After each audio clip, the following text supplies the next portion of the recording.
Hello. Uh, there's some people that out there that seem to be having a hard time separating themselves from the mind of the flesh. Those believers or those who are in the way, perhaps even some Nazarene, especially new newly converts into the Nazarene sect, if you will, are having a hard time distinguishing the mind of the flesh from the mind of the spirit. And so they falter and they stumble, and they even begin to think that maybe they have fallen out of favor with Elohim because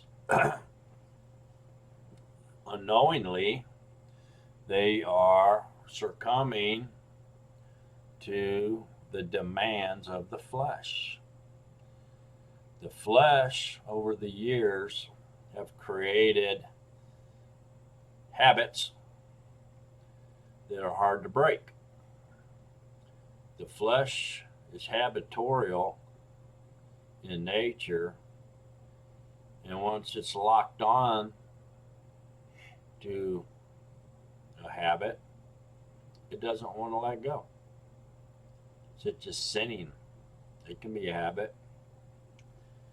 So some people have a earnest and a true desire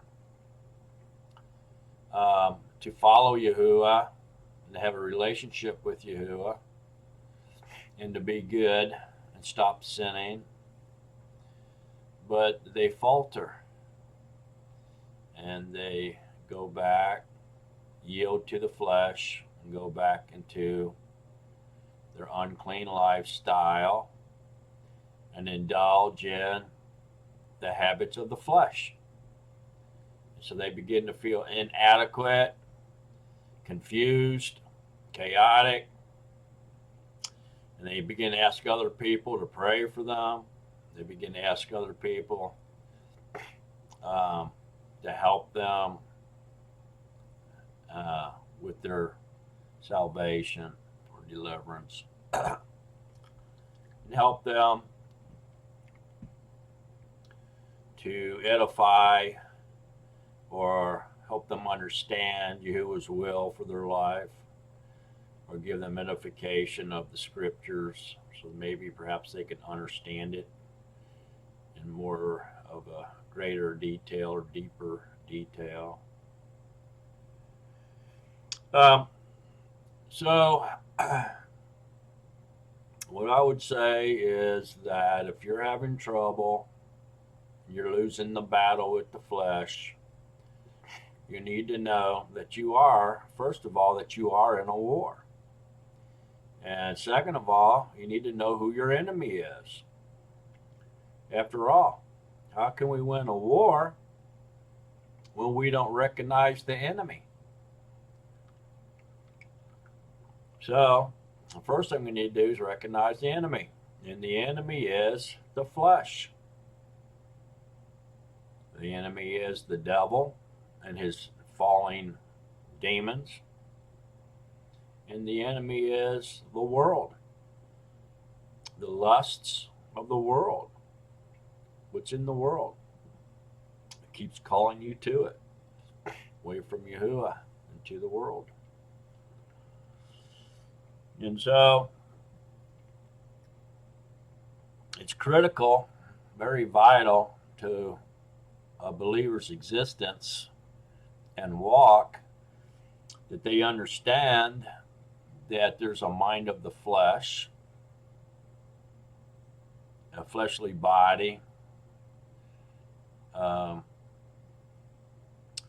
and a mind of the spirit, or a spiritual being that is inside of us that is capable and willing They have a relationship, a perfect relationship with Yahuwah. Whereas the outer man or the flesh cannot. So there's a separation there. There's a division within us. The outward man versus the inward man. And you have to understand that. And there's no better place to go than Scriptures, Romans chapter 6, 7, and 8, to understand the difference between the outer man and the inner man, or the mind of the flesh and the mind of the spirit. So read Romans chapter 6, 7, and 8, and Hebrews 8. Read those 4 chapters over and over and over again until you got a good understanding of the two beings, or the two warring individuals. Okay, the mind of the flesh warring with the mind of the spirit, or the outward man sinning and craving sin, versus the inward man who is perfect spiritually and craves to be in a relationship with Yahuwah. You have to understand that, and that's number one.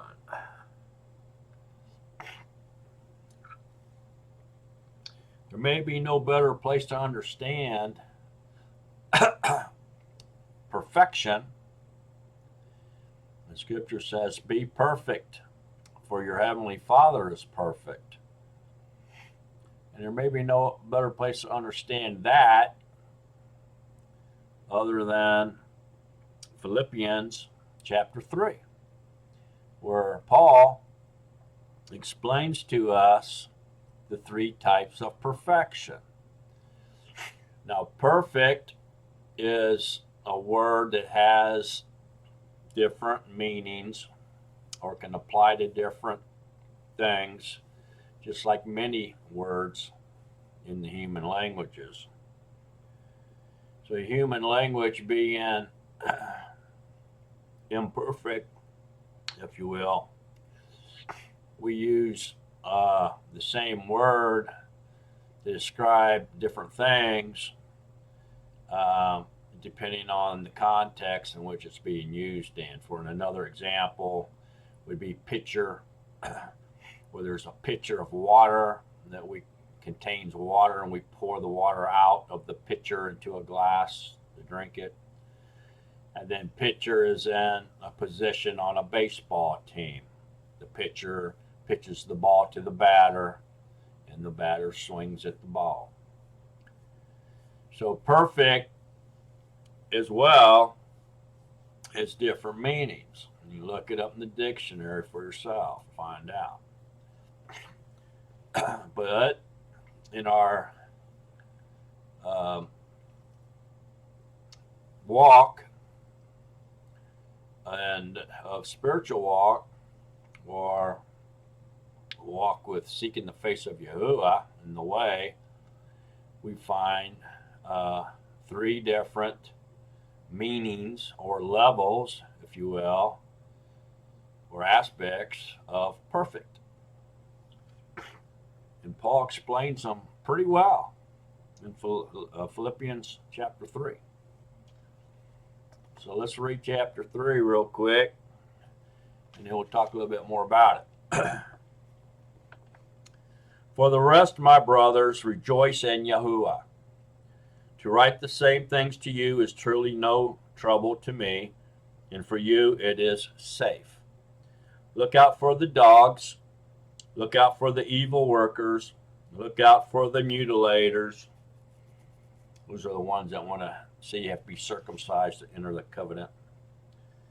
For we are the circumcision who are serving Yahuwah in the Ruach, and boasting to Mashiach, Yahusha, and do not trust in the flesh. Though I too might have trust in the flesh, if anyone else thinks to trust in the flesh, I more. And so here he's getting ready to explain the people have a sense of perfect being a perfect person or holier than thou person in the flesh, in the mind of the flesh, the worldly perfect. Okay, this is what he's talking about. Originally, before the Messiah came, foreigners who wanted to engraft into Israel went through the process of water immersion in a misvat, and a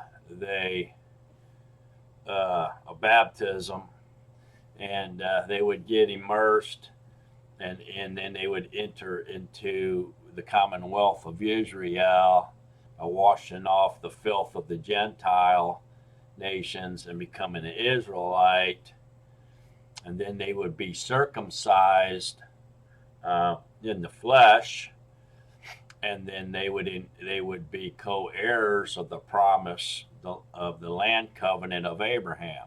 So that's what they were doing. So immersion isn't a new idea. Okay, it was actually Old Testament rituals. Okay, ancient rituals from the Jews, and so that's what people had to do. So I'm not going to get real deep into that, but look it up yourself, and it's very interesting, actually.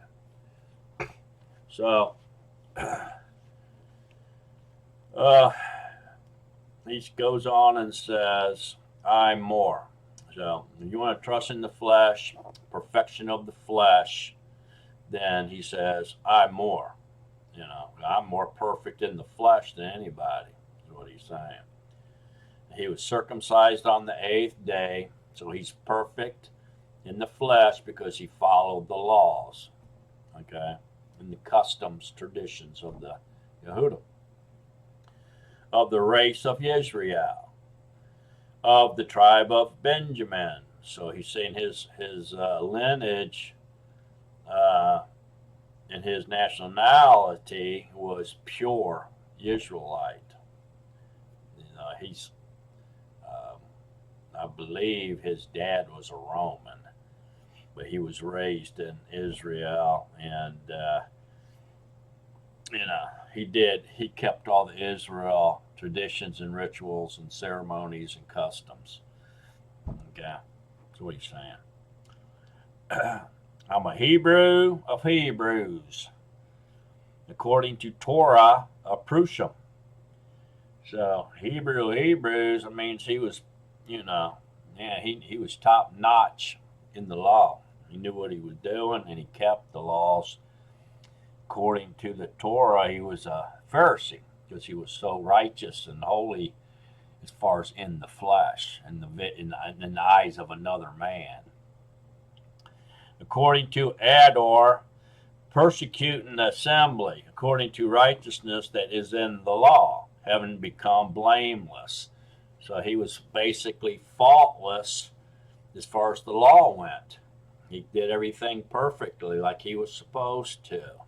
He knew the law, he knew the Torah, he was flawless in his endeavor to keep the law of the Hebrews, is what he's saying.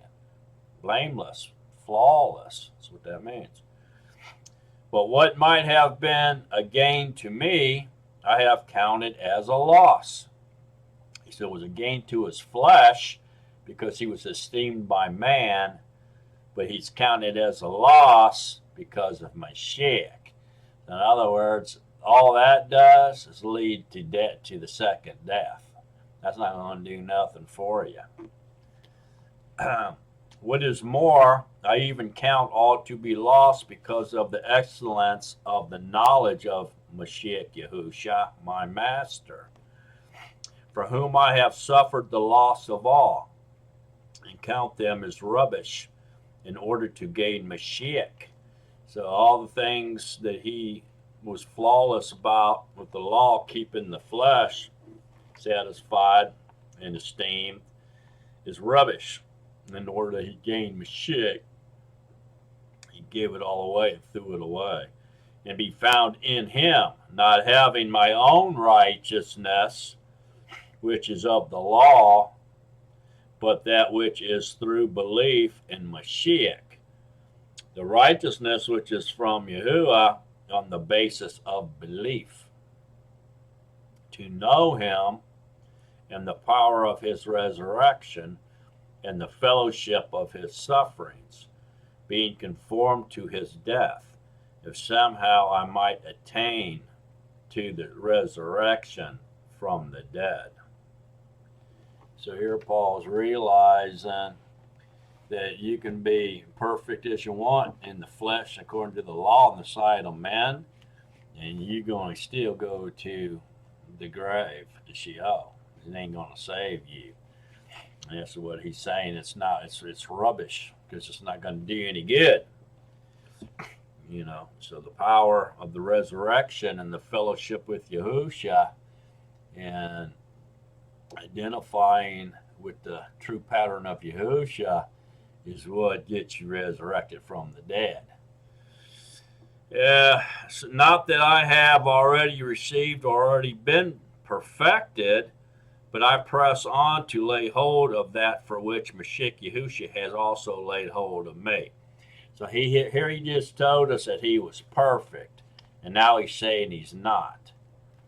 So why is that? Is that a contradiction? No. What Paul is saying here is, in perfection, perfect, perfect, and perfect. There's 3 different levels. The first perfect was of the flesh, the human perfection. Okay. Now he's talking about a different perfection, and that is the spiritual perfection. What Yahushua was talking about when he said, "Be perfect, for your heavenly Father is perfect." See, this is what he's starting to talk about now. It's all in the context. Okay. Not that I have already received or already been perfected. We just told us he was, but that was in the flesh. But I press on to lay hold of that for which Mashiach Yahusha has also laid hold of me. Brothers, I do not count myself to have laid hold of it yet, but only this, forgetting what is behind and reaching out for what lies ahead. I press on toward the goal for the prize of the higher calling of Yahuwah in Mashiach, Yahusha. As many then as are perfect should have this mind. And if you think differently in any respect, Yahuwah shall also reveal this to you. So he's saying now that any of you as are perfect should have this mind. So the perfection of the flesh is no good. The perfection of spirituality, when you walk in the spirit and truth with Yahuwah, okay, then that's perfection. Okay, as perfect as we can get while we're living in these earthly bodies. Okay, is what he's saying. And if you think differently in any respect, Yahuwah shall reveal this to you. Okay. But to what we have already attained, walk by the same rule, be of the same mind. Become joint imitators of me, brothers, and observe those who so walk, as you have us for a pattern. For many of whom I have often told you, and now say to you, even weeping, walk as enemies of the stake of Mashiach.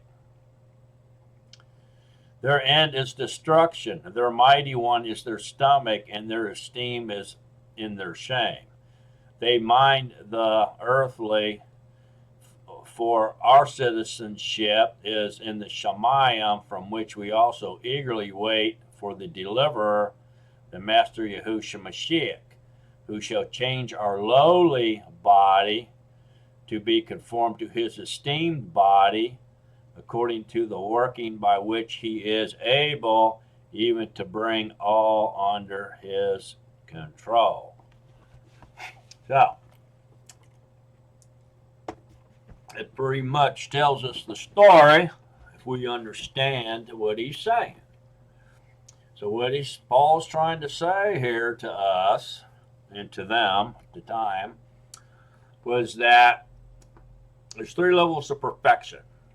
The first one is striving to be perfect in the human body, the fleshly gain. Okay, so this would be someone who dresses up in, $1,000, $3,000 suits, spit shines of shoes, takes 3 showers a day, has his hair trimmed real nice, clean shaven, gets a good paying job, perfect credit, perfect in every way. Okay, his life's perfect. He goes to the circuit every Sunday, every Wednesday, and he gives his 10%, does everything he's supposed to do according to men's traditions, okay, and men's appearances. And so when somebody sees him, they look at him and say, oh, isn't he a holy person? Or what a holy man is he? And so they esteem him for his outward appearance and his outward actions in front of people. And so he's perfect to most that lay their eyes on him. He seems to be holier than thou. Okay, but it doesn't do any good. It's all rubbish. It's rubbish. This is what Paul was talking about. He said, if you think you're perfect in the law or the perfect in the flesh, he said, I'm more. He said, I was better than that. I was the best one, man. He said, I had it going on. I was the Hebrew of Hebrews, man. I was the best at it. That's what he was saying. And it was all rubbish. So your human effort to be perfect in the flesh and obey all the laws and traditions isn't going to get it. Not going to do nothing for you but get you thrown into the lake of fire. That's what he was saying. And he said, I was the best one at doing it too. So if it ain't going to happen for me, it's going to happen for you. So that was the first one. And then the second one basically is the best that we can be while we're in these fleshly bodies. Okay. And so what it is once you're delivered, you went through the salvation plan correctly, and you've crossed over the fence, and you're no longer straddling the fence or staying in that lukewarm state. You've crossed over and went beyond that, and you're now walking in the Spirit and the truth. And so once you're in the Spirit and the truth, your mind, your heart, and your entire life is centered around Yahuwah and dwells on Yahuwah. Okay? So your entire being, body, life, mind, heart, lifestyle, everything is totally focused on Yahuwah. Okay? That's spiritual perfection. You're walking in the Spirit and the truth. The only way to achieve spiritual perfection is to walk in the Spirit and the truth, which means you've recognized, not only have you recognized that there's an outward man and an inward man, or the mind of the flesh and the mind of the spirit that is combative, you've been able to overtake the flesh and subdue it and control it. Okay? And most people have learned to do that through fasting and prayer. All right? So once you've taken control of the flesh, and it no longer controls you, and Yahuwah is your entire life, okay, and your whole mind and heart and life is centered around Yahuwah, then you've reached spiritual perfection. And that's what he meant by be perfect, for my Father is perfect. Because he's spirit, and we have to become spiritual creatures as well. So your new creature, after you put off the flesh, is spiritual. So that spiritual creature is in a relationship with our spiritual maker, or our spiritual creator or deliverer, and we have become perfect. Okay? It's impossible for the inner man to sin once you've reached that level of understanding and existence. Okay? So that's the second level, if you will, of perfection that Paul's explaining to us. And that's where we all need to try to achieve that and get there and stay there. Once you get there, stay there. Don't come out of that. The third one is unattainable for us at this present time because we're trapped in these fleshly bodies that is saturated in sin. So the fleshly veil that we're in is saturated in sin. Okay, and it's it can't obey and it doesn't want to obey Yahuwah. It's actually an enemy of Yahuwah because it wants to do everything that Yahuwah says not to do. The flesh wants to do it. So although we've conquered the flesh, we've subdued it, it's subordinate to us, we still have to live inside of it. It's still our vessel and our tent. So while we're living in this tent, okay, flesh, looking out of it, okay, we cannot reach that third level of perfection, which is absolute perfection. All right. The only time that we'll be able to reach absolute perfection is when we are given our immortal bodies. Once we put off the body of the flesh and we've put on immortality and have been given our spiritual body, like Yahuwah got when he was resurrected, then we will be able to reach absolute perfection because we'll be looking out of a vessel. It's a spiritual vessel, no longer saturated in flesh like this body we're in now is. Be saturated in sin, I mean. We'll be in a new body, an immortal body, incorruptible body, and we'll be looking out of that and we'll see him face to face. We'll see him the way he is. In other words, we're going to come into perfect relationship with a perfect creator because we're going to be in perfect bodies and our being has already been made perfect through Yahusha's righteousness, okay, which is in us and is sitting on our being and guarding our being while we're in this sinful fleshly body. Okay, so we'll reach absolute perfection after we've been given our immortal bodies. Right now, we can't reach that level. So there you go. That's what Paul was telling us, is trying to teach us in Philippians 3. That's what he's trying to teach. So it's critical, really, to understand it. Not only Romans 6, 7, and 8, and Hebrews 8, but also to understand Philippians chapter 3, what's going on there. And this is what he's talking about. He's not contradicting himself like most people try to teach you. Uninformed, the councils of uninformed teachers, they try to say that that's a contradiction, but it's not. Okay? He says, I was perfect as a man in the flesh, as far as men's eyes esteem goes.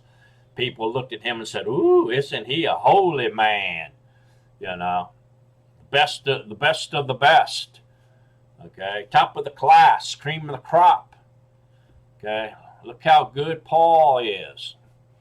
Look how straight he walks, how clean he is. But it was all in the flesh. The perfection was in the flesh, man's world. No good. That's what he was talking about. Now he's striving to be in the spirit and the truth, and disregard the flesh and walk in the spirit under the pattern of Yahusha. And now he's walking and trying to achieve perfection in the spirit, by walking the spirit and the truth. In which we can achieve perfection by doing that. Scripture tells us we can. But you have to put off the flesh, totally subdue the flesh, totally control that flesh, and don't let it control you. You have to control your flesh. That means you stop allowing the flesh to have its way, and especially with its old habits. And you know what those are. They can be anywhere from gambling, sex, perversion, drugs, alcohol, cigarettes, partying, idolatry, adultery, all kinds of stuff, fornication, just whatever, bestiality, any of these habits that you build up, the flesh build up, it's want to go back to.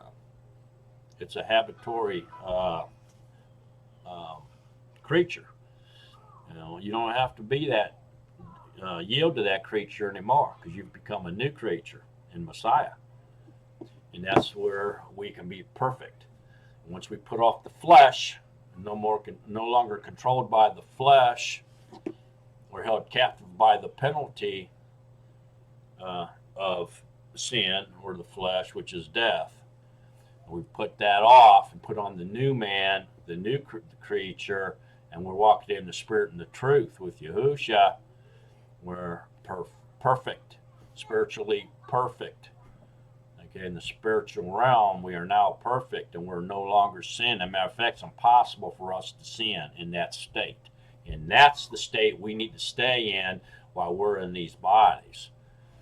That's your struggle, okay, right there. That's your race of endurance, not to yield or cave into that flesh, to stay walking in the spirit and the truth.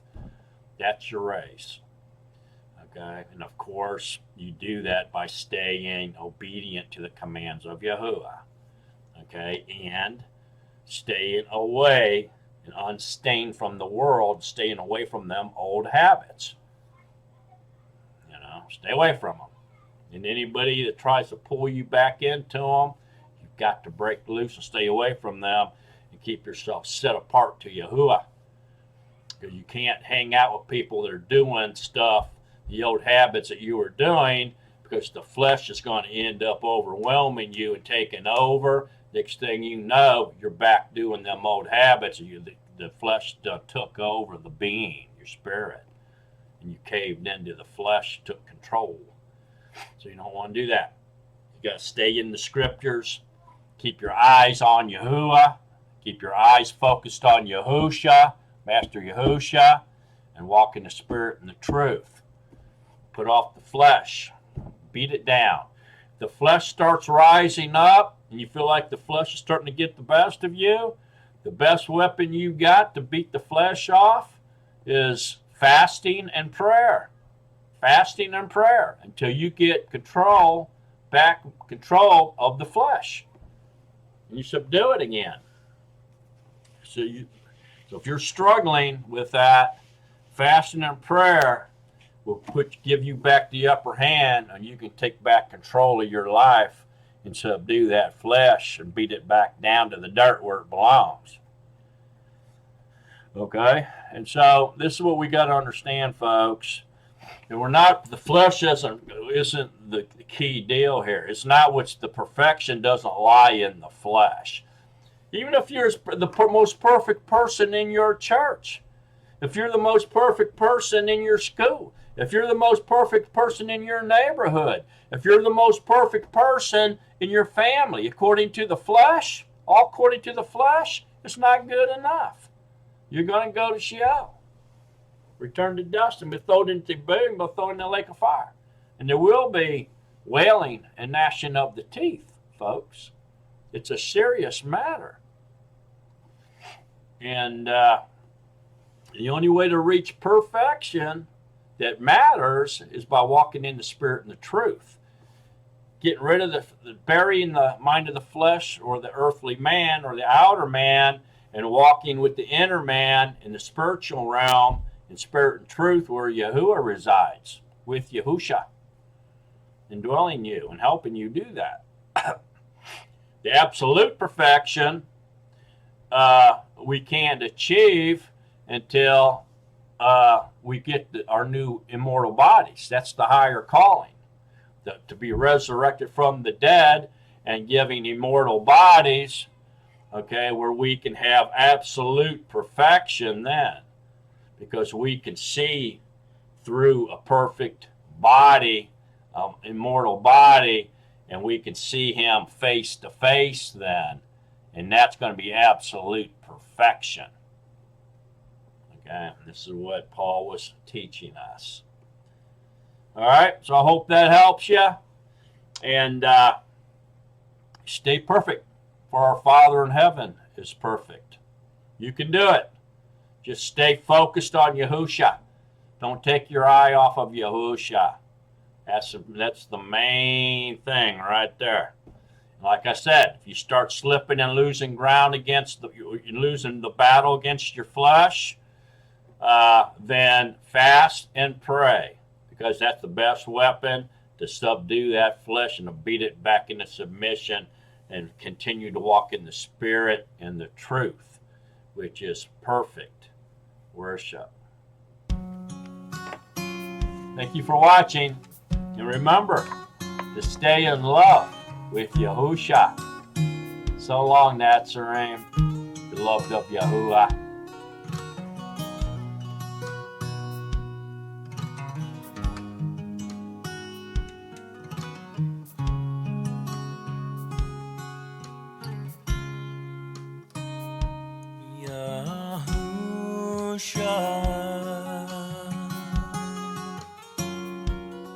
Living water,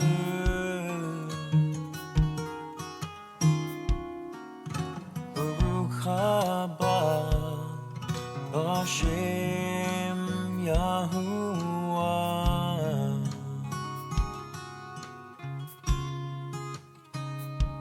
Yahusha, living water,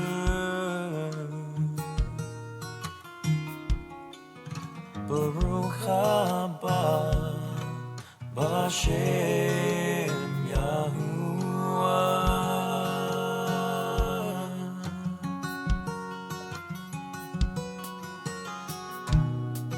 I sing out with praise to you. Your name is beautiful to me, my King. I sing out with praise to you. My heart desires to honor you, my Yah. I sing out with praise to you, Yahusha.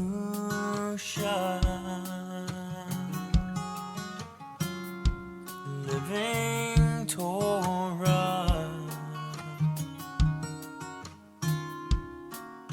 Baruch haba b'Shem Yahuwah.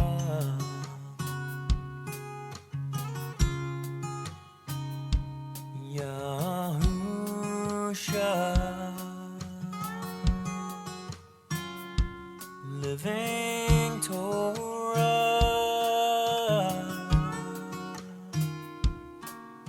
Baruch haba b'Shem Yahuwah.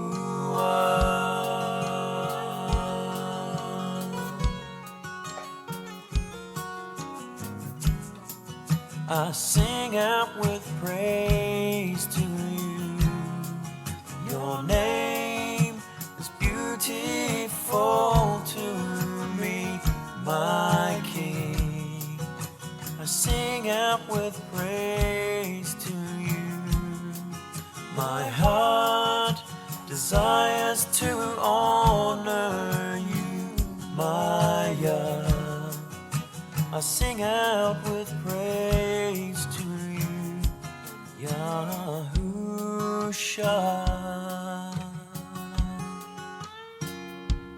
Living Torah, Baruch haba Hashem Yahuwah.